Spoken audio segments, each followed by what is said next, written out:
spent with us? Well, actually, I had such an easy job. You know, people always ask me a question like this. I was blessed with a few things. First of all, we had a founder, who I actually knew, a man who started an agency with a lot of views about advertising, but more importantly, a lot of views about what makes an organization great. And not only did he have the views, he wrote them down. I mean, it's so valuable, and he was a copywriter. So I always say, you know, if someone said to you that this is an agency, a company where politics doesn't work, you go, oh yeah, sure, right. But if someone says to you, we abhor toadies, you never forget that. Right. I mean, so David, there are like 30 Davidisms, Ogilvyisms, that it's really easy. All you have to do is live by them, and then make them relevant for whatever decade you happen to be living in. But it's this enormous gift that we've all been given at Ogilvy, and you just have to believe in it, be true to it.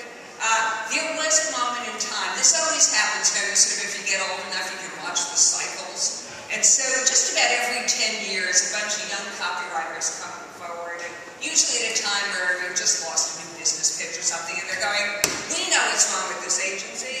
It's still back in the 1950s with David Ogilvy. We've got to update ourselves, change, make everything relevant. And they go off and you say, okay, well, you express what this agency stands for in your language. And it takes about 7 minutes for them to get into the new expression of what Ogilvy's all about, for everyone to turn back inside to the table and go, I actually think the way David said it at the start is, it's going to hold through time.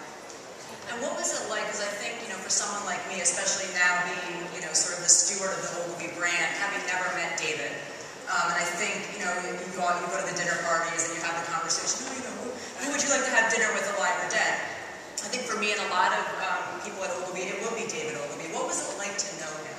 Okay, it was completely outrageous. It was just totally outrageous. You never knew what he was going to do next. Would you like to have dinner at Le Cirque and have the man you're having dinner with order mayonnaise? This was, you never knew what he was going to order. So meals were always a challenge. Because sometimes he'd order like cold cereal at night or mayonnaise, but he was just completely truthful. He would look at something and he would say, that's terrible or that's wonderful.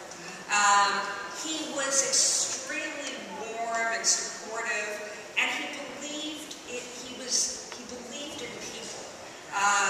When I had this extraordinary experience when I was named CEO, I hadn't become CEO yet, and I called David up and I said, can I come and just spend a few days with you in Tufu? And he said, of course. And it was kind of cold and nasty, and there was not much to do except to kind of walk and just talk about things. And he was very consistent in what he told me, because I said, looking back on it, what advice would you give me? And he said, there's only one thing you need to know. He said, it's only about the people. And your ability to attract and keep the best people is all that matters. And David said, I knew it when I founded the agency. I knew it when I was the CEO of the company. And as much as I knew it and as much time as I spent at it with the people of Ogilvy, it wasn't enough. You can never spend enough time supporting, believing in, developing, giving opportunity to people. And he said, what you need to do is create an environment where people can be as successful as they can possibly be. And do whatever you need to do. And if people feel successful, if they feel that they're achieving what they set out to achieve, then they will stay. It's as simple as that. We hire giants. We hire giants, right? It's just, we tried. Yeah. We tried.